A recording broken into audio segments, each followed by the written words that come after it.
¿Está grabando? No, todavía no. Ahí va. Bueno, ¿cómo andan? ¿Cómo están con la lectura? ¿Cómo vienen con la lectura?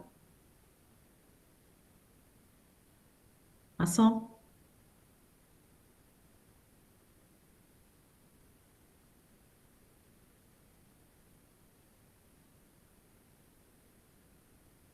Bueno.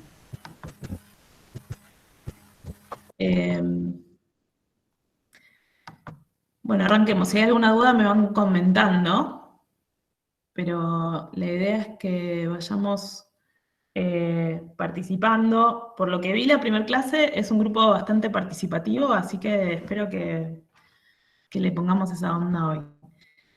Bueno, les cuento, no sé si los que estuvieron en la primera clase lo saben, pero les cuento para los que no estuvieron, que yo soy Delfina de Césare, socióloga, y justamente lo que vamos a ver hoy es uno de los autores que si ustedes ven en la línea de tiempo que seguramente vieron en el Google Drive, que aparece como solito, igual que Freud, Durkheim, porque Durkheim no está dentro de una escuela cronológica como las que venimos viendo, sino que es como un corte que hacemos nosotros en el momento en el que analizamos el positivismo o después del positivismo, como unos autores, digamos, independientes de las escuelas, que nos interesa pensarlas para analizar el aporte, digamos, que vienen a hacer al pensamiento en general, digamos, no solamente al pensamiento criminológico, sino al pensamiento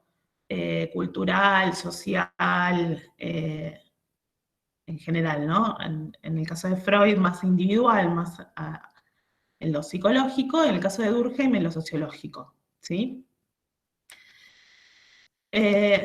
Acuérdense que siempre nosotros estamos pensando la cuestión de esta relación entre el delito y el conflicto, o el contexto de la relación entre entre el delito y el conflicto en un contexto social, ¿sí? En un contexto histórico, ¿sí? Ustedes vienen viendo en la clase de positivismo con Hernán los pensamientos, digamos, del siglo XIX, y lo que vamos a ver hoy es como una especie de avanzada, digamos, pensando en esta relación dialéctica de la que nosotros hablamos en la cátedra, que tiene que ver con un pensamiento que va más allá de lo que viene a plantear el positivismo en relación a la construcción científica del pensamiento, ¿no? Durkheim va a plantear también la construcción científica, pero va a darle un aporte mayor o más revolucionario, si se quiere, de lo que venía pensando el positivismo. Durkheim nace en el positivismo, nace del positivismo, es discípulo de Comte, que es uno de los padres de la sociología, o llamado padre de la sociología, pero Durkheim vendría a ser el primer hijo, digamos, ¿no? Y viene a plantear algo diferente, digamos, ¿no?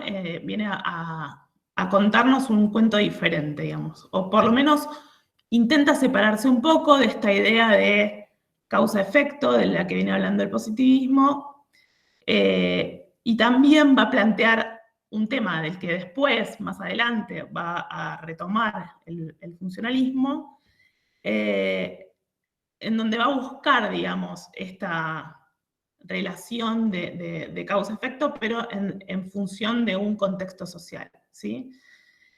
Si pensamos en ese momento, Durkheim escribe en 1893 La división del trabajo en la sociedad, en 1895 funda el primer departamento de sociología y publica las reglas del método sociológico, del que vamos a hablar hoy más que nada en la clase. Y en 1897 el suicidio y en 1912 las formas elementales de la vida religiosa. O sea, está saliendo del 1800 para entrar al 1900, ¿y en qué momento histórico estamos si pensamos en eso?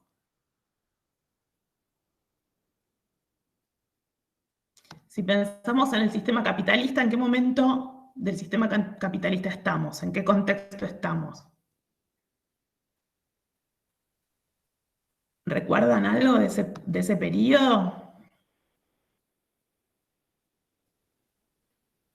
Bueno, estamos en un momento de desarrollo tecnológico, de la segunda revolución industrial, de expansión del capitalismo, pero también en un contexto de gran desempleo, de la producción en serie, digamos, de algunas cuestiones que tienen que ver con poner en crisis lo que el iluminismo planteaba, ¿no? Como la idea de el hombre como inspirador de la razón y resolutivo, digamos, ¿no? Esta cuestión del contrato social, de alguna manera, empieza a quebrarse, ¿no? Entonces Durkheim, atento a esto, empieza a plantear que está bien pensar en el método científico para entender las cuestiones sociales, que el método científico nos va a servir como herramienta para comprender las cuestiones sociales, pero que no siempre va a ser la explicación de todo lo que podemos descubrir en la cuestión social, digamos, ¿no? A diferencia de lo que plantea el positivismo, que se va a insertar en la cuestión más individual del pensamiento, Durkheim va a ir más allá y va a entender que hay una mirada social que es necesaria hacer para entender los comportamientos y los conflictos sociales, justamente, ¿no? Recuerden que seguramente la clase pasada, Hernán les contaba que los positivistas decían que había un problema claramente patológico en alguna de las personas que cumplían con algún delito, ¿no? Que cometían algún delito, ¿sí? Este problema patológico había que resolverlo de manera individual, ¿sí? ¿Recuerdan esto? ¿Lo vieron con Hernán? ¿Sí? Sí, sí, sí. Milagros Nair pone cara de no estoy segura. ¿Sí o no? No sé si están diciendo algo en el chat, porque no lo estoy viendo. No, Delphi, yo te aviso. Por ahora. Ok. Bueno, supongo yo, no la escuché la clase de Hernán, pero después de varios años que estoy dando las clases en CRIMI, entiendo que sí, seguramente Hernán habló de esto, y justamente lo que viene a aportar, a mí me cargan porque me dicen que soy enamoradiza de Durkheim.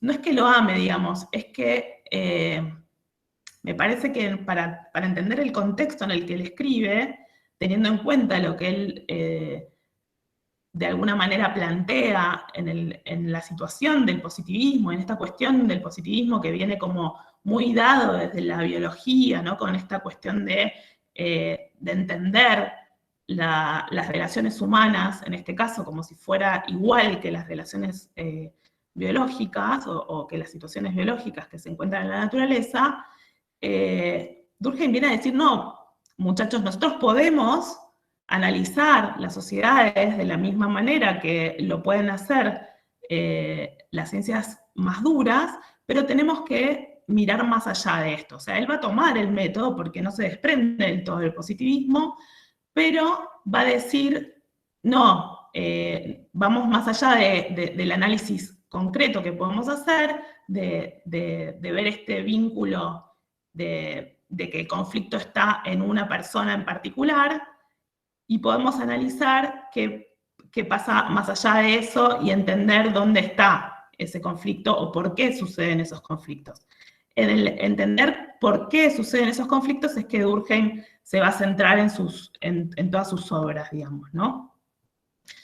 Entonces, lo que vamos a ver hoy es la visión sociológica del problema criminal. O sea, vamos a pensar en Durkheim para poder analizar el problema criminal a partir de la sociología. O sea, cómo la sociología, cómo esta ciencia viene a explicar desde su visión por qué suceden los problemas con el delito, digamos, ¿no?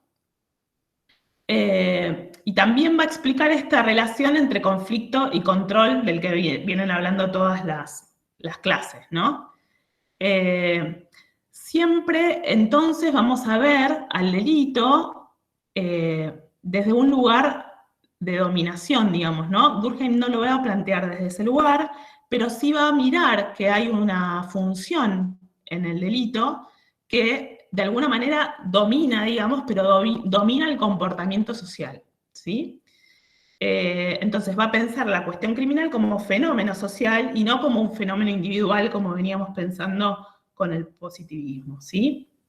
El discurso entonces del pensamiento criminológico del siglo XIX surge desde las instituciones, o sea, desde la mirada de las instituciones como Durkheim va a decir, como hecho social, ¿sí? En realidad no lo va a ver solamente Durkheim, va a haber otros autores que van a pensar en el hecho social, pero Durkheim se va a centrar en esta mirada del hecho social como si pensáramos en la biología, como analiza la biología, alguna cuestión biológica que analiza la biología. Durkheim va a pensar, bueno, si la biología puede pensar los principales conceptos de la biología surgen a partir de la observación o de la mirada de algunas cuestiones como si fueran cosas concretas que podemos observar y de ahí sacar conclusiones, vamos a hacer lo mismo con los hechos sociales, ¿sí? O sea, vamos a entender a los hechos sociales como una cosa, ¿sí? Vamos a pensar que en esto, en lo que nosotros también estamos inmersos, porque somos parte de la sociedad, pero vamos a poder tomar una distancia y vamos a poder analizar al hecho social como de la misma manera que las ciencias exactas lo piensan, ¿sí?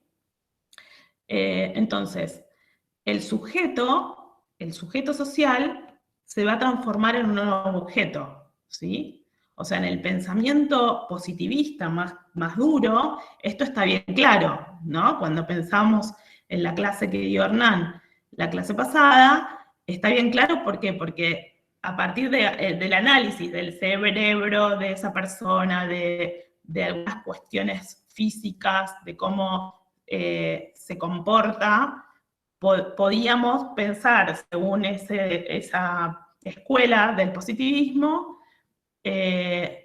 cuestiones que tenían que ver con su comportamiento, digamos, ¿no? Entonces, a partir de pensar en cómo eso que es patológico se puede excluir, digamos, o sacar de la sociedad, Durkheim va a decir, pensémoslo así, digamos, a nivel metodológico, pero no lo pensemos así a nivel de conclusiones, ¿sí? No va a pensar de la misma manera para llegar a la misma conclusión. Va a utilizar ese método porque viene de esa escuela, pero va a llegar a otras conclusiones.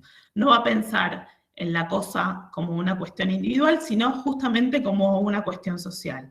Y sí va a pensar en la cosa como un objeto, ¿sí? Sí va a pensar a la cosa como un objeto, al hecho social como un objeto, para poder analizarlo. Porque para poder analizarlo, según el método científico, digamos, había que tomar esta distancia y había que pensar en que era posible analizarlo de esa manera, ¿sí? Entonces, va a plantear que hay diferencias entre los hechos psíquicos y los hechos sociales. Y que los hechos psíquicos siempre están atravesados por los hechos sociales. O sea, que los hechos sociales no se pueden separar de los hechos individuales. Y va a ir más allá de eso, porque va a pensar que no hay una voluntad individual si no se piensa en el poder del hecho social en relación a esa voluntad individual. O sea que hay algo en esa voluntad que tiene que ver con lo que sucede en un contexto social, ¿sí? Y va a plantear que hay algo que está más allá de la fuerza de la conciencia individual, que justamente es como un paraguas, digamos, como algo que nos atraviesa a todos, que está por encima de lo que podemos pensar como individuos, que no es exactamente la suma de las individualidades, sino que es algo que está cubriéndonos, digamos, ¿no? Definiéndonos, y que también funciona de una manera coercitiva, digamos, ¿no? Como que a partir de esa conciencia colectiva, le va a decir Durkheim, vamos a actuar de manera social, digamos, a partir de una conciencia colectiva que nos agrupa, que nos define, que nos hace pensar de una manera grupal, de una manera social, ¿sí? Nosotros no somos otra cosa que seres sociales, no podemos pensarnos si no somos seres sociales, ¿sí? No somos seres individuales, somos seres colectivos. Nos formamos a partir del entendimiento de que otros también son parte de nuestra formación, ¿sí? Entonces, el hecho social de alguna manera domina el hecho individual, por eso no lo plantea así Durkheim desde la cuestión del poder, digamos, como dominación, pero sí plantea que hay algo que está por encima, o sea, que nos domina de alguna manera, ¿sí? Y por eso habla de coacción, digamos, ¿no? Que el individuo está, de alguna manera, se siente impuesto, digamos, no conscientemente, pero sí hay una cuestión impuesta de cómo es el desarrollo de ese individuo, ¿sí? Entonces, si pensamos en alguna cuestión que tenga que ver con hechos sociales, Durkheim lo va a pensar desde el lado de las instituciones. Él va a hablar muchísimo de las instituciones, gran parte de su bibliografía tiene que ver con esta cuestión de desarrollar qué son las instituciones, por qué funcionamos con instituciones, qué función cumplen en las instituciones, ¿no? Entonces, ¿qué pasará? ¿Qué ejemplos de instituciones se les ocurren?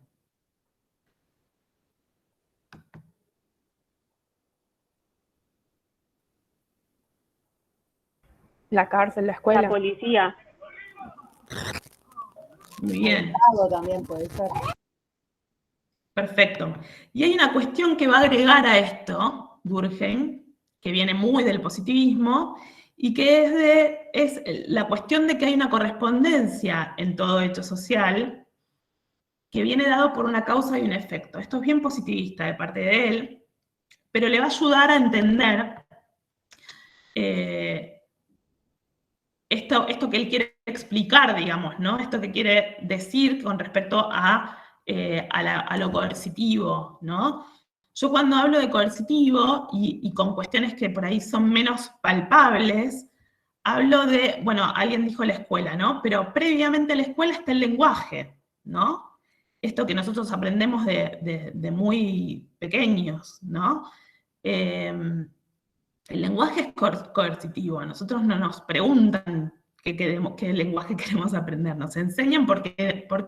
¿Qué nos están enseñando cuando nos enseñan el lenguaje? Nos enseñan a convivir con otros, a comunicarnos con otros, ¿sí? Si no hablamos, o si no tenemos alguna forma de comunicarnos con otros, nos aislamos, quedamos aislados, y como el ser humano es social, necesitamos esa comunicación, ¿sí? Necesitamos el contacto con el otro, necesitamos el poder vincularnos con el otro, el identificarnos con el otro, el valorar con ciertas condiciones, digamos, ¿no? A los otros, ¿no? Entonces, Durkheim va a pensar en esta cuestión que está relacionada entre causa y efecto, ¿no? Así como hay una relación entre el delito y el control, digamos, va a buscar cuál es la causa y cuál es el efecto en el delito, ¿no? El delito, para Durkheim, es un hecho social, ¿sí? ¿Estamos de acuerdo con eso? Es un hecho social, perfecto. A diferencia del positivismo, que ahí se ve claramente, el delito no era un hecho social, ¿sí? El positivismo veía el delito como una cuestión individual, claramente individual, ¿sí? Que había que atacar al individuo para resolver, ¿sí? Ahora, Durkheim va a decir, es un hecho social el delito, ¿y cuál será entonces la correspondencia? Hay una causa y un efecto. ¿Cuál será el efecto del delito?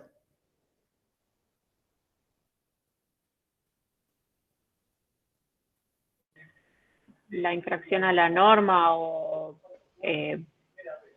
sea, como violentar la vida, digamos, en sociedad. Claro, ese sería el delito, digamos, ¿no? La infracción a la norma sería el hecho social, ¿sí? ¿No sería la pena, el efecto? No, exacto. La El pena... ¿Alguien dijo algo? Perdón.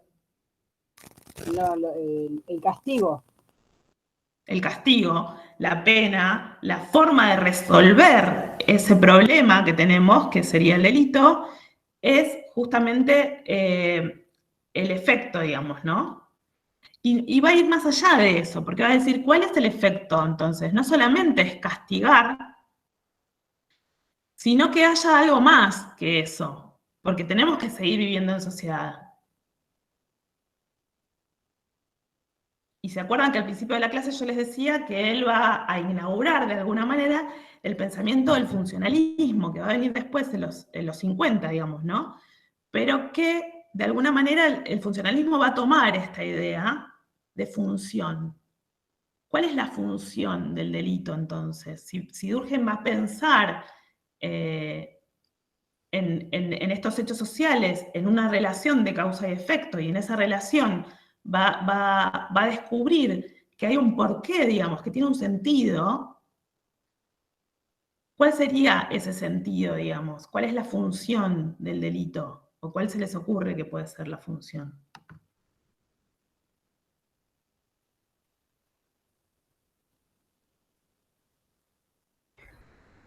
¿Puede ser una función más de tipo resocializadora? Ya me fui de tema, pero... No, perfecto, perfecto, sí, va a tener que ver con eso.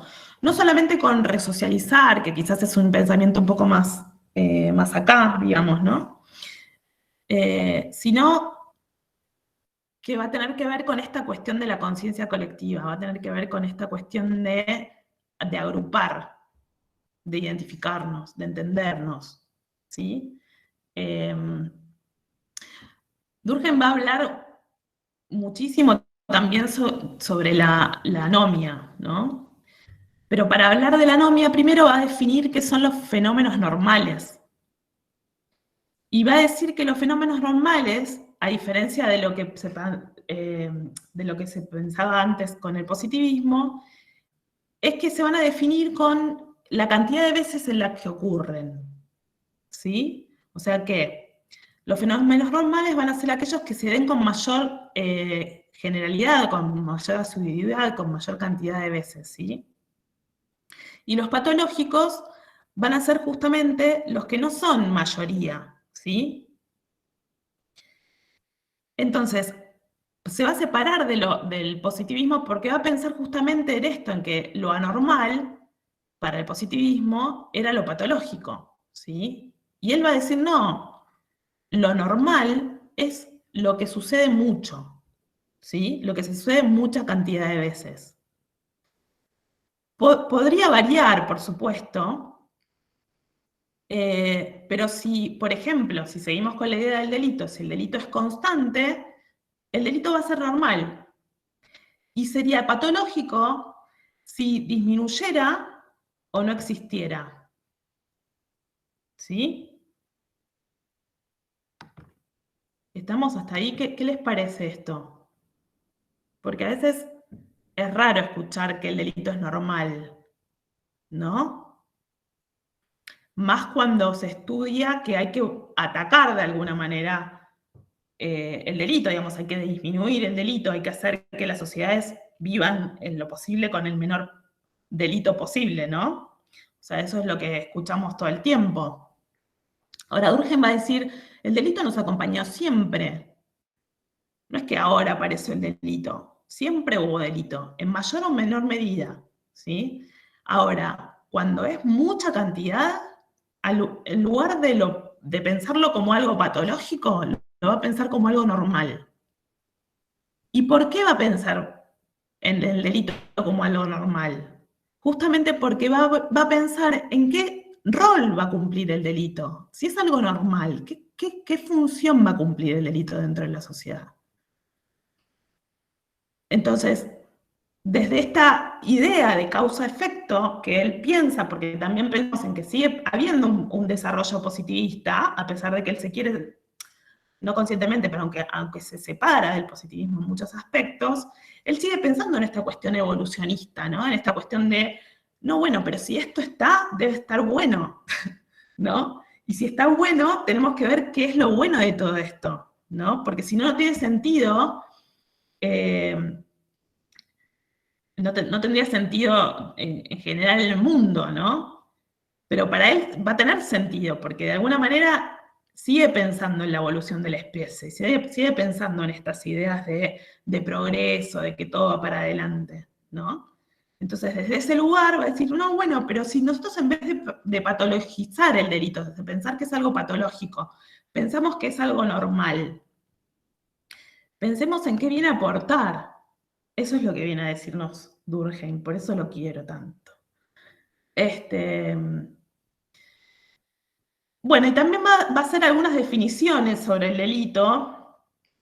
En general va a hablar sobre los fenómenos normales o patológicos. Yo les hablo del delito para usarlo para criminología, pero en realidad a Durkheim se lo utilizan muchos tipos de análisis para distintos tipos de fenómenos sociales. Y en la regla del método él va a definir que los fenómenos normales o patológicos pueden ser mórbidos o desviados. Acuérdense que viene de la cuestión más biologicista, o sea que va a seguir utilizando algunos conceptos, va a utilizar siempre algunos conceptos que vienen bien dados desde lo biológico. Y va a decir que toda desviación es un fenómeno mórbido. Y que para entender o buscar el origen de un fenómeno social hay que mirar el medio social interno. Por eso, cuando observa la tasa anual de suicidios desde 1841, por ejemplo, en Europa, analiza las condiciones sociales que llevan a eso, y no las características individuales que llevaron a cada persona al suicidio.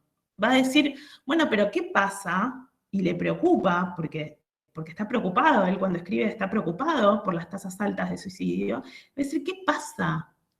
¿Por qué la gente se está suicidando? Y en vez de pensar en qué problemas tenían esas personas a nivel individual, va a pensar qué estamos haciendo como sociedad, qué está fallando como sociedad. Viene de nuevo esta idea de falla, como si hubiera algo que no está funcionando. ¿Y qué puede estar aportando esto, no? Siempre está esta idea también de que puede estar aportando en lo social este tipo de fenómenos. Pero se va a separar de pensarlo como algo individual, lo va a pensar como dentro del contexto. Dentro de este contexto va a decir, hay dos cuestiones como conceptos que va a definir. Una es la densidad dinámica, y la densidad dinámica se mide según el grado de interacción que tienen las personas, y según él es algo que se puede observar, como cosas, ¿sí? Pensando todavía en esta cuestión del pensamiento bien metodológico y científico que estaba en ese momento bien instalado. Y también va a hablar del volumen social, o sea, va a hablar de la densidad dinámica, que va a tener que ver con la interacción que tienen las personas, y con el volumen social, que tiene que ver con los sujetos, con las personas con una vida en común, que van a estar unidas por, él va a decir, la moral, y que esta moral va a atravesar los hechos sociales, y de alguna manera entonces la densidad dinámica y el volumen social van a estar siempre vinculados, porque se van a entender mutuamente, digamos, se definen mutuamente, ¿sí? Y esta cuestión de la moral, que es bien social, es lo que Durkheim va a utilizar para entender también parte de su investigación, digamos, ¿no? De su análisis, de su forma de interpretar, porque esta moral va a tener que ver con esto que les decía al principio, de la conciencia colectiva, ¿sí? Él va a hablar entonces, para repasar un poco cómo venimos con la clase, va a hablar de la anomia, va a hablar de la conciencia colectiva, va a hablar de la densidad dinámica, va a hablar del volumen social, va a hablar de los fenómenos normales y patológicos, pero sobre todo va a explicar todo esto desde el concepto de hecho social, ¿sí? O sea, que va a interpretar todas estas cuestiones desde la definición de lo que son los hechos sociales, ¿sí? Y los hechos sociales entonces son cosas que pueden observarse, al igual que lo hacían los científicos de las ciencias más duras, lo van a hacer los científicos que vienen de la sociología. Y en la división del trabajo en la sociedad, y digamos, en otro texto del que él va a escribir contando sus pensamientos, va a hablar de la anomia en particular, y va a decir que el Estado, sin normas, hace inestable las relaciones grupales.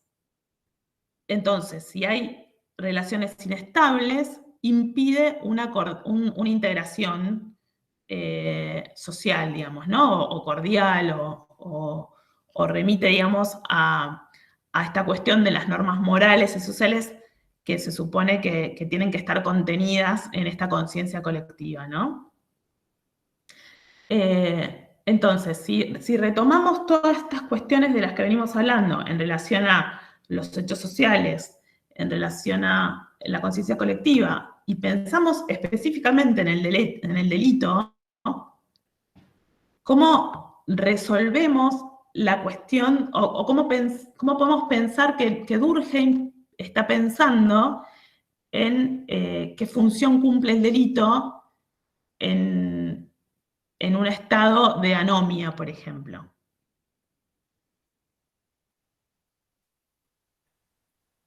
¿Qué estará faltando? ¿Qué estará faltando en ese estado de anomia para Durkheim? Si pensamos en una situación de un delito general, digamos, ¿no? En donde hay mucha cantidad de delitos. ¿Qué está en crisis?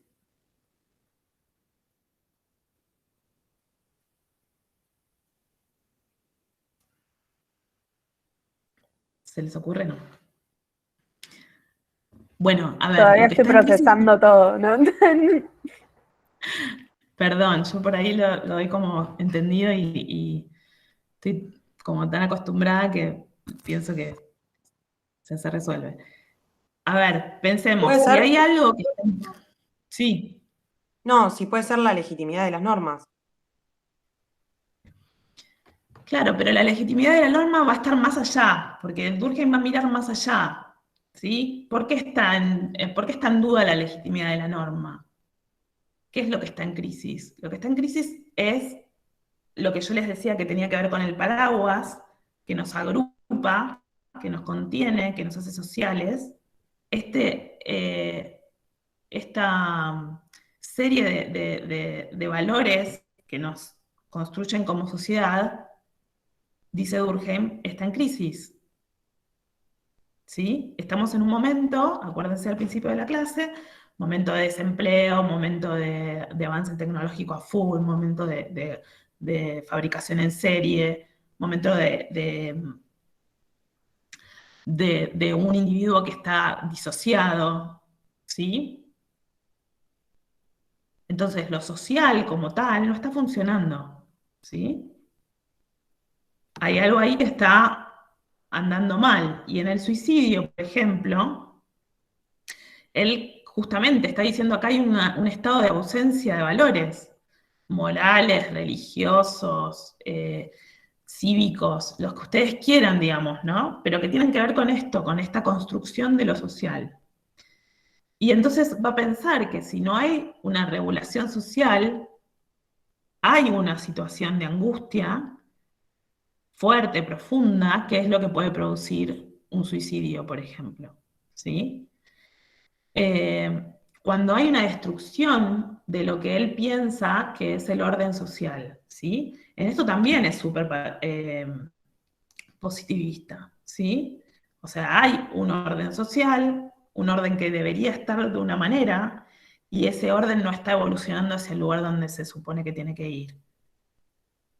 Entonces, lo que él hace, en lugar de lo que venían haciendo sus maestros, porque él aprende del positivismo, es decir, no estamos logrando nada o estamos logrando poco con pensar en cada uno de los individuos que están suicidándose o cometiendo alguna de estas cuestiones que tienen que ver con, por ejemplo, con faltar a la norma, ¿sí? Van a faltar a la norma porque estamos haciendo algo que no está funcionando, ¿sí? Que no está funcionando, digamos, que no está lográndose como sociedad, ¿sí?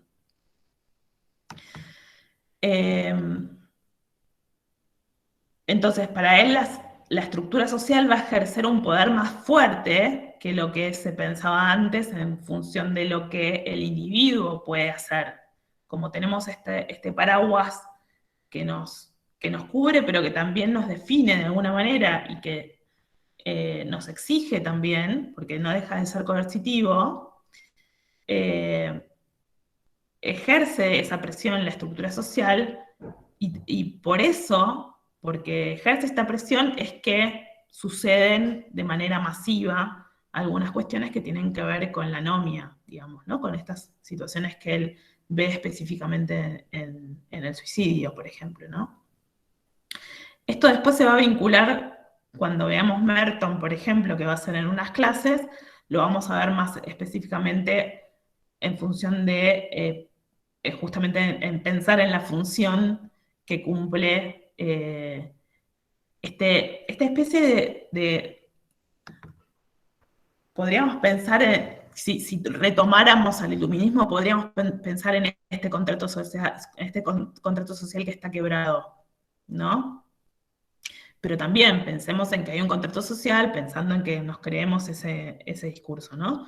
En que hay un contrato social, que ese contrato social está quebrado y que como tal tenemos que ir hacia ese lugar para ver cómo hacemos para resolver el problema. Bueno, entonces, otro de los conceptos que va a traer Durkheim, que lo va a trabajar más que nada en la división del trabajo en la sociedad, es el concepto de solidaridad mecánica y solidaridad orgánica, ¿sí? Y va a tener que ver con esta cuestión de la conciencia colectiva. La solidaridad mecánica va a tener que ver con las sociedades más primitivas y la orgánica con las sociedades más desarrolladas, o sea, con estas a las que él está observando ahora, ¿no? Lo que sí va a hablar para él, para Durkheim, va a decir siempre hay solidaridad. Cuestión que también es como una mirada bien social, ¿no? O sea, esta solidaridad no puede ser individual, la solidaridad es siempre social, siempre es con otros, siempre es para otros o con otros, ¿sí?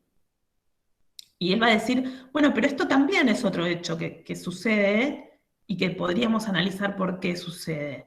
Pero va a descubrir que se transforma de alguna manera, hay un cambio entre las sociedades primitivas y las más modernas en la forma en que se da esta solidaridad, ¿sí?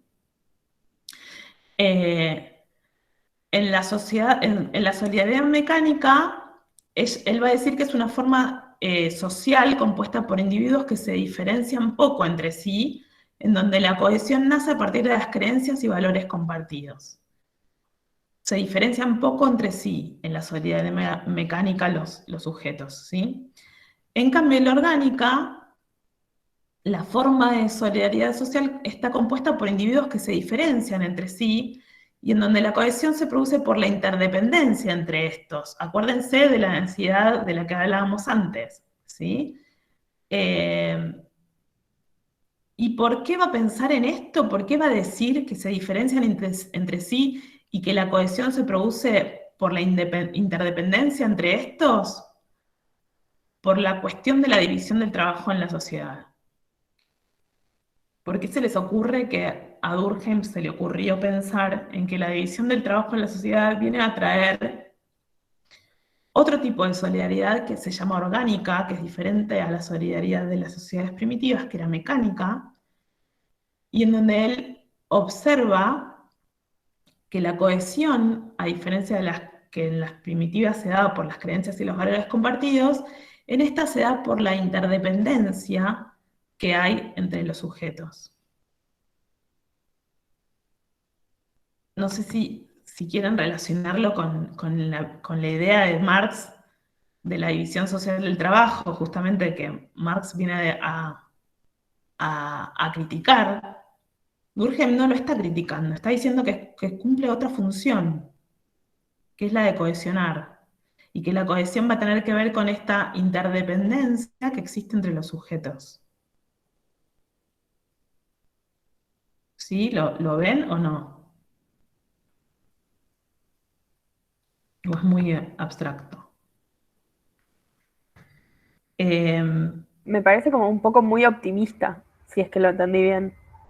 Pero, Siempre es optimista Durkheim, sí. o sea, Siempre es hasta optimista. pasando el límite del optimismo aceptable, a eso voy.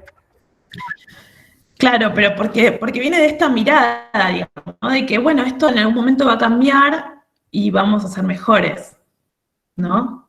Entonces, si en este momento de crisis, bueno, hay que analizar la situación de crisis porque a partir de poder entender la situación de crisis es que podemos construir otra cosa distinta, que es muy psicoanalítico también, ¿no? Si lo pensamos en relación a Freud, esta cosa de revisar lo que nos pasa para poder construir una cosa distinta, ¿no? Él no lo va a pensar desde un lugar individual, sino de un lugar social, pero hay esta mirada, ¿no? De poder evolucionar, digamos, ¿no? De ir para adelante. Igual él está súper preocupado, o sea, él también está angustiado cuando escribe, cuando uno lee se nota esa angustia, no es un optimista así alegre, es un optimista pero medio depre, medio bajón. Porque está preocupado en serio, o sea, a él le interesa que la sociedad en la que está, en la que vive, en la que está inserto y en la que cree, cambie, mejore, ¿sí? Bueno, entonces seguimos con las condiciones o las características de esta cuestión de la solidaridad mecánica y la solidaridad orgánica. Según Durkheim, la solidaridad mecánica también tiene baja densidad moral, tiene nula o escasa división del trabajo, lo vimos recién, y que la división del trabajo cumplía una función en las sociedades modernas. Son sociedades más homogéneas, en donde hay relaciones por descendencia, esto es por la relación familiar en general. Los rituales y los hábitos compartidos es lo que genera la cohesión. En general hay autosuficiencia, o sea, acá está la cuestión de que no hay interdependencia, porque cada uno de los sujetos puede vivir de su propia producción. Existen reglas para la religión, para la política, para el trabajo, para cualquier práctica social, y estas reglas también son generadoras de cohesión social porque se cumplen también estas reglas. La conciencia colectiva, digamos, es menos, perdón, en la solidaridad orgánica la conciencia colectiva va a decir es menos represora, porque va a buscar restituir, ¿sí? Va a buscar que se repare el daño, a diferencia de la solidaridad mecánica, en donde la forma, digamos, de cometer, de sostener, digamos, la cuestión de la infracción es más represora, digamos, ¿no? Se aplica el castigo como una manera más directa y de menos explicación, ¿sí? En el momento en el que se piensa la solidaridad mecánica en función de la represión, Durkheim va a decir que se comete el crimen contra toda la sociedad. Cuando se piensa en un crimen, se piensa en un crimen que afecta a toda la sociedad. Y en la solidaridad mecánica van a buscar que el delito o que el castigo en realidad proteja los acuerdos sociales. En esto es donde se ve la cuestión de la función social, en donde se repara el daño a partir de encontrar estos acuerdos sociales, ¿sí? O sea que si pensamos en el castigo o en la pena, en realidad, al ser restitutiva, o sea, de una manera se puede reparar, esta reparación busca proteger los acuerdos sociales, ¿sí? Hay mucha menos autosuficiencia en la solidaridad orgánica, no genera conciencia o cohesión social, es más débil la conciencia colectiva, es más débil y está compartida por menor cantidad de personas, por eso también es más débil. La religión para él va a tener mucho que ver también en las solidaridades, en las sociedades más modernas, por esta cuestión de que son prácticas regidas más automáticamente, no tan insertas como en las sociedades más primitivas, no tan propias, digamos, ¿no? Es como algo que está más ajeno en las sociedades más modernas.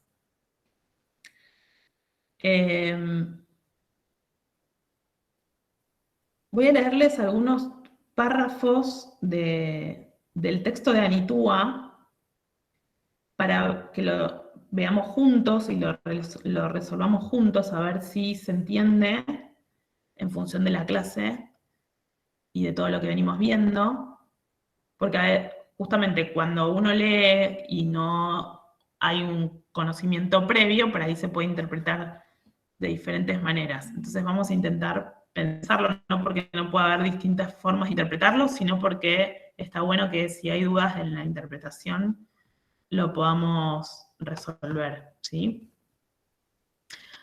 Anitúa dice, Durkheim elimina la tendencia de hacer afirmaciones generales unidireccionales o leyes válidas para toda la sociedad, pero continúa con el enfoque racional de la ciencia sociológica basada en la reducción de fenómenos que se concuerdan por causa y efecto. Esto lo vimos en la clase. ¿Qué es lo que les suena de esto que vimos?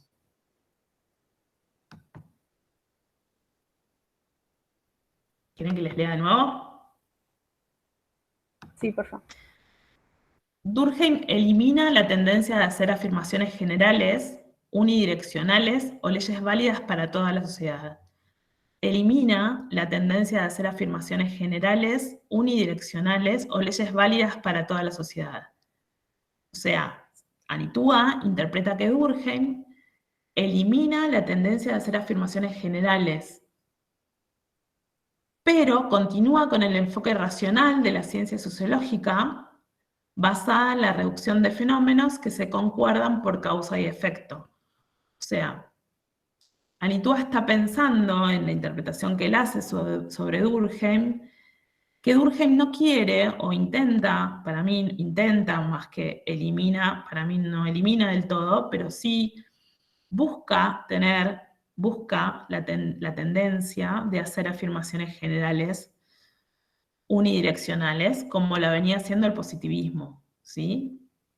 Intenta separarse del positivismo en esta cuestión de hacer grandes reglas que definen a lo social, porque va a analizar los hechos sociales, o sea que si va a meterse en cada uno de los hechos sociales es que va a interpretar qué pasa con cada uno de estos hechos sociales. Lo que dice Anitúa es que no logra, o no quiere, o no intenta, en este caso, separarse de la relación causa y efecto que sí viene dada por el positivismo, ¿sí? En esta relación causa-efecto que veíamos que el delito tiene con respecto a la pena, por ejemplo, si pensamos en el delito como un hecho social, Anitúa va a decir, se ve claramente la intervención del positivismo en Durkheim en esta condición, digamos, en este análisis, a pesar de que Durkheim intenta no hacer estas afirmaciones generales, estas definiciones generales que hacía el positivismo en relación a lo social, ¿sí? También va a decir que para Durkheim los individuos no pueden elegir libremente en las sociedades industriales, sino que están condicionados a determinadas conductas que deben mantener el orden, que puede estar en estado de anomia o crisis antes de entrar en otras formas de organización. Para Durkheim, los individuos no pueden elegir libremente en las sociedades industriales, sino que están condicionados a determinadas conductas que deben mantener el orden, que pueden entrar en estado de anomia o crisis antes de entrar en otras formas de organización. Entonces, ¿de qué está hablando acá Anitúa cuando habla de Durkheim? No, Dice me de nuevo, refiero al determinismo que hace del positivismo, o sea, que dice las personas solo pueden actuar de determinada manera, y Durkheim con lo que está diciendo es, bueno, no es que actúan de determinada manera por cuestiones patológicas, sino por cuestiones sociales. claro, pero ¿qué es eso que es lo social que él está diciendo que está determinado de alguna manera para mantener el orden? Supongo que se estará refiriendo a la conciencia colectiva. Exacto, muy bien, exacto. Cuando Durkheim dice los individuos no pueden elegir libremente en las sociedades industriales, está hablando de esta coerción que ejerce la conciencia colectiva y que ejerce cualquier fenómeno que hace a lo social, digamos, ¿no? Porque en realidad no estamos eligiendo, ¿no? No elegimos libremente. Por más que pensemos en que somos individuos que podemos elegir libremente, en realidad lo que Durkheim me está diciendo es, no, nosotros como seres sociales no elegimos libremente, porque hay algo que está por encima nuestro, que nos forma como sujetos sociales, y que como tales podemos elegir dentro de lo que nosotros podemos interpretar que estamos eligiendo. Pero hay algo que está coercionando, que está funcionando de mecanismo para unirnos, para hacernos parte de un contexto colectivo, ¿sí? Perdón, y con respecto a eso también decía, están condicionados a determinadas conductas que deben mantener el orden. O sea, fíjense que acá, por más que Anitúa dice que él se separa o intenta separarse de esta cuestión de las definiciones más generales del positivismo, sigue hablando de un orden. Sigue pensando en que hay un orden que hay que establecer, que hay que cumplir con ese orden, que hay que mantener también ese orden, ¿sí? Por más que Anitúa diga que elimina las tendencias de hacer afirmaciones generales, yo creo que él continúa, porque bueno, es parte del contexto en el que está escribiendo, en el que aprendió también, ¿no? También va a decir que en las relaciones de fuerza la conducta delictiva afecta más a cada persona que a la víctima del delito. En las relaciones de fuerza la conducta delictiva afecta más a cada persona que a la víctima del delito.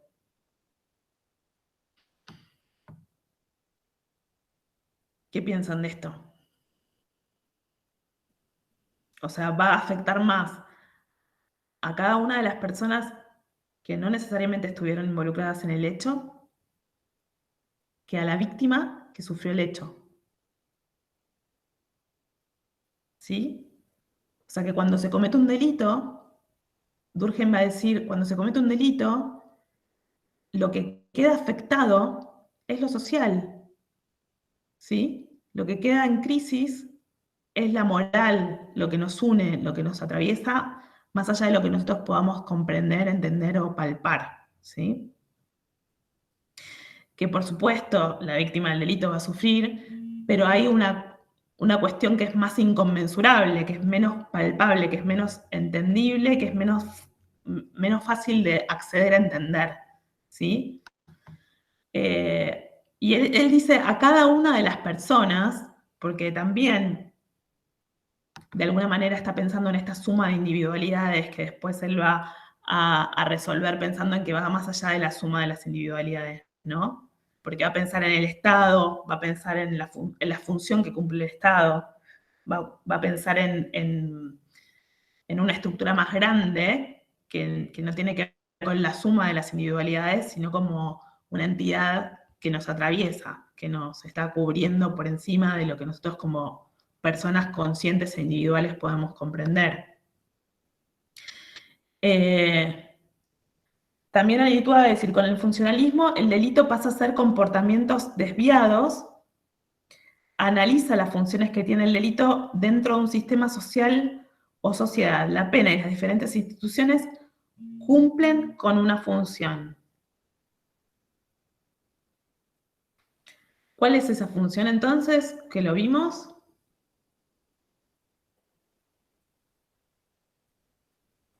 La pena y los delitos desviados cumplen con una función. ¿Cuál será entonces esa función que tiene que ver más allá de la resocialización? Acuérdense que la forma en que él analiza en las sociedades modernas la forma en que se ejerce la pena tiene que ver con lo restitutivo, ¿no? Con lo restitutivo tiene que ver con buscar una manera de que el daño se repare, ¿no? El reagrupamiento como sociedad, porque en definitiva lo dañado es la sociedad. Claro, este daño del que él está preocupado, exacto, este daño del que está profundamente preocupado, está viendo que en estas sociedades la manera en que se restituye o que se repara es mediante la pena. Pero esa pena va a tener esa función, digamos, ¿no? De cumplir con lo que no puede suceder, digamos, ¿no? Con que si sucede esto, va a pasar esto, y si pasa esto, eso que pasa, que es la pena, tiene que dejar algún mensaje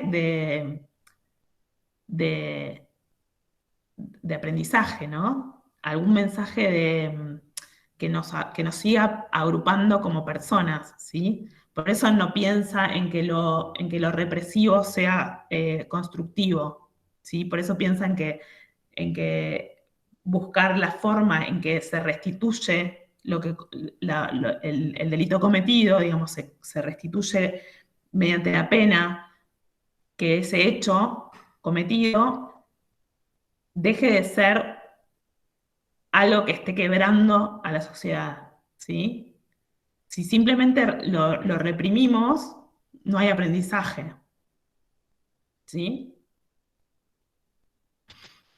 Ok. Bueno. También va a decir, al introducir la idea de función, Durkheim pretendió verificar la relación de cada uno de los efectos de los hechos sociales con el sistema como si formasen parte de la misma unidad. Al introducir la idea de función, Durkheim pretendió verificar la relación de cada uno de los efectos de los hechos sociales con el sistema como si formasen parte de la misma unidad. O sea, ¿qué está diciendo acá Alitua? Que Durkheim está pensando en que la función social, no lo va a decir así, pero cuando lo analizaron los funcionalistas mucho más adelante, sí, lo interpretan así, y él, por más que no lo diga así, creo que lo estaba pensando así.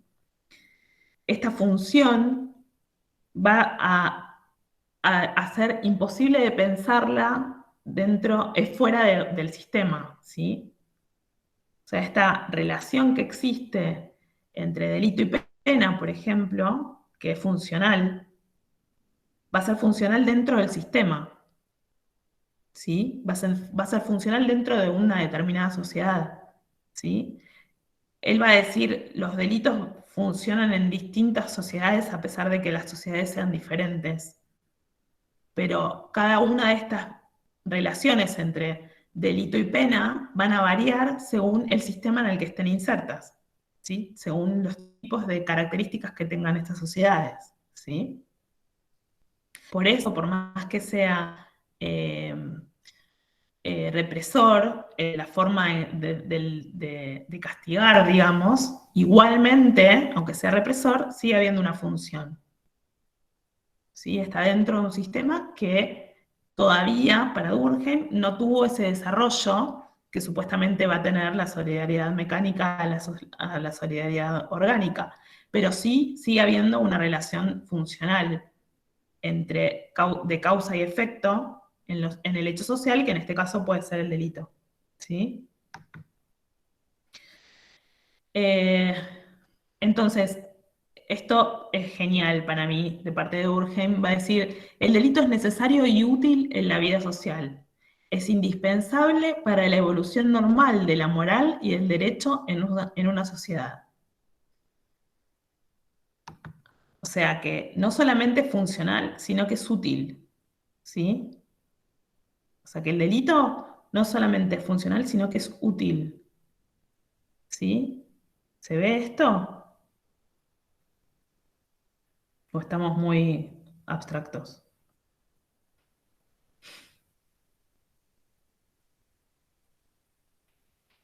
No, perdón, yo ahí ya ¿Sí no o no? entendí. Yo ahí ya no te seguí. Bueno, lo vimos al principio. En realidad, yo estoy tomando algunas partes del texto de Anitúa que a mí me parece a mí que a veces cuando uno viene como de otro palo, pueden resultar medio como que ¿qué estás diciendo acá, no? Entonces, en una parte del texto de Anitúa, que ustedes tienen que leer, dice, entonces, el delito es necesario y útil en la vida social. Es indispensable para la evolución normal de la moral y del derecho en una sociedad. ¿Por qué está diciendo esto Durkheim? Si no cometen delitos, si no hubiera delitos, que partamos de Claro, la como base que que no sí. habría este aprendizaje al que está haciendo referencia, esta conciencia. Exacto. Esta construcción de la moral tiene que ver con esta idea que él hace, esta vuelta que él hace de entender que los conflictos en realidad no van a desaparecer. Los conflictos son parte intrínseca de lo social, ¿sí? Y como él lo está analizando como hechos sociales, y en este caso está analizando al delito, él va a decir, con esto no vamos a dejar de convivir, el delito va a seguir existiendo. Pero fíjense que el delito tiene una función que a partir de la pena, que es la respuesta del delito, podemos tener una sociedad que se establezca con valores que nos agrupen de una manera más profunda, ¿no? Más densa, diría él, porque va a tener que ver con la forma en que nos vinculamos, ¿sí? Si entendemos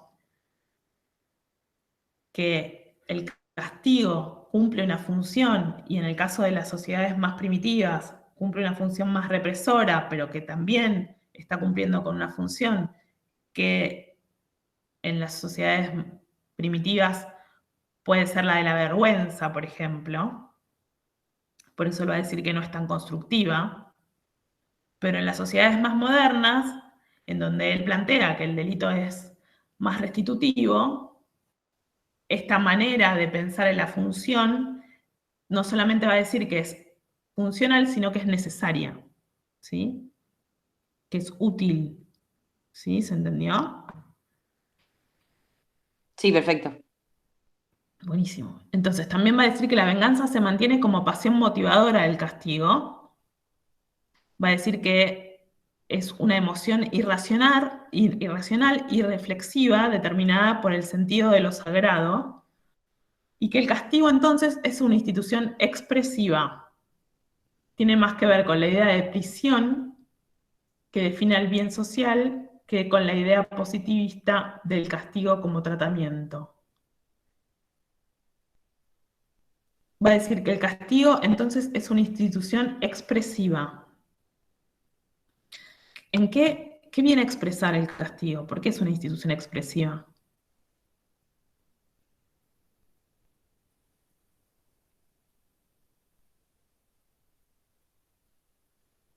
¿Qué es lo que expresa el castigo? En esta idea que tiene él, ¿no? Que viene planteando él. No se lo puede pensar como una expresión de un daño hacia esa moral colectiva. O sea, o el delito daña esta moral colectiva si bien es útil para para el aprendizaje de la sociedad, pero como está dañando esta moral colectiva, debe haber una expresión contraria, como que de cierta forma la repare, y a partir de eso seguir adelante. Exacto. O sea que si no existiera esa expresión, si no existiera esa instancia de expresión, no estaría cumpliendo con su función, ¿sí? No estaría siendo útil, ¿sí? El castigo, ¿sí? O sea que si nosotros pensamos en el castigo como algo útil, lo expresivo del castigo es lo que genera que entendamos que eso que sucedió puede dar marcha atrás, pero dejar un mensaje, dejar un aprendizaje, dejar algo que transforme la realidad, digamos, ¿sí? También va a decir que la intensidad del castigo es mayor a medida que depende del tipo de sociedad, si es más o menos desarrollada. Ya no tiene que ver con las individualidades o con lo patológico de los individuos, sino que vincula a la democracia con la benevolencia del castigo y a la tiranía con la severidad. Pero la naturaleza y las funciones de la pena son siempre las mismas, ¿sí? Esto es lo que veíamos recién. O sea, que él va a pensar que en las sociedades más modernas o más democráticas el castigo es más benevolente y que en las sociedades más tiránicas, más de la tiranía, va a haber más severidad en la pena, pero que esta naturaleza funcional entre pena y castigo es siempre igual, digamos, siempre existe, ¿sí? Esto que decíamos recién, que va a tener que ver con el sistema en el que esté instalado, o sea, con el tipo de estructura social en el que esté instalado, pero siempre va a estar, ¿sí? Además, la comisión de un crimen debilita las normas sociales al mostrarlas menos universales. Además, la comisión de un crimen debilita las normas sociales al mostrarlas menos universales. El castigo funciona para reforzar estas normas, las creencias, la cohesión social, ¿sí?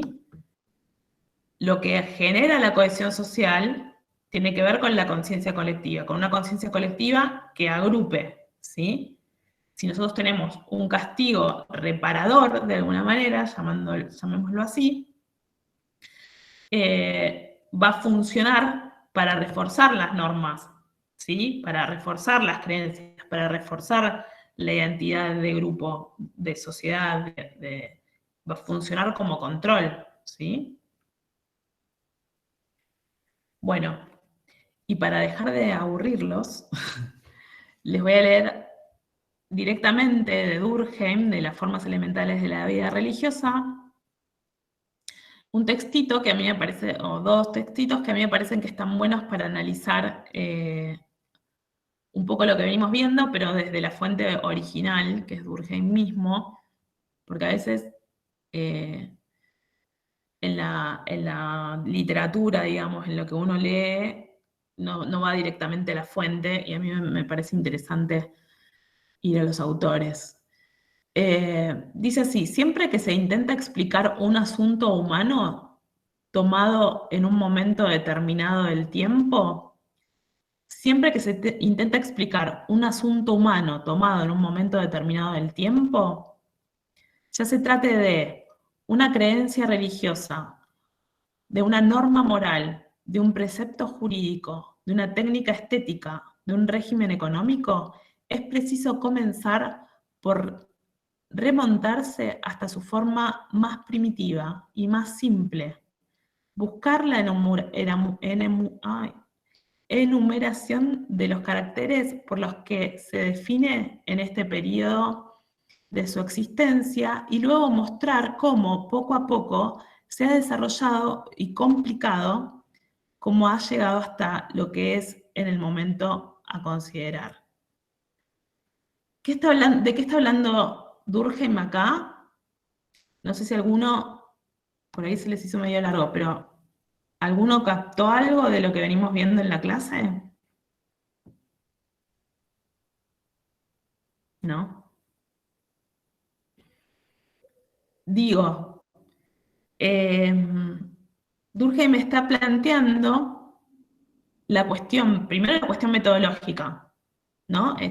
parte de esto, siempre que se intenta explicar un asunto humano, un fenómeno social, ¿sí? Un asunto humano tomado en un momento determinado del tiempo, ¿sí? O sea, dentro de un contexto, ya se trate de una creencia religiosa, dice, de una norma moral, de un precepto jurídico o de una técnica estética. O sea, está dando 4 ejemplos de hechos sociales, ¿sí? Está hablando claramente de cómo él va a analizar a la sociedad. Está diciendo, siempre que se intente analizar cualquier fenómeno social, tenemos que ir a lo más primitivo de ese hecho social y ir desarmándolo, digamos, para poder comprender lo que pasa ahora con ese hecho social. A partir de entender cómo fue, vamos a poder entender cómo es ahora. ¿Sí? Esto de lo que venimos hablando en toda la clase tiene que ver con el método que él plantea, que es científico, pero que viene a aportar todo lo social que tiene cualquier fenómeno social, ¿sí? Todo lo que viene en la historia de ese fenómeno para poder comprenderlo, ¿sí? Va a decir que las representaciones colectivas son el producto de una inmensa cooperación que se extiende no solo en el espacio, sino también en el tiempo.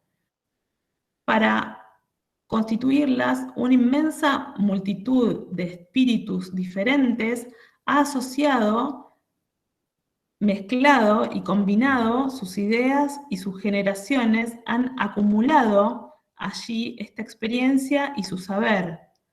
Una intelectualidad muy especial, infinitamente más rica y más compleja que la del individuo, se encuentra allí concentrada. Las representaciones colectivas, ¿de qué está hablando Durkheim acá? ¿En qué se encuentra, qué es lo que se encuentra concentrado? ¿En dónde se encuentra concentrado para Durkheim las creencias, lo que nos agrupa como sociedad? ¿En dónde?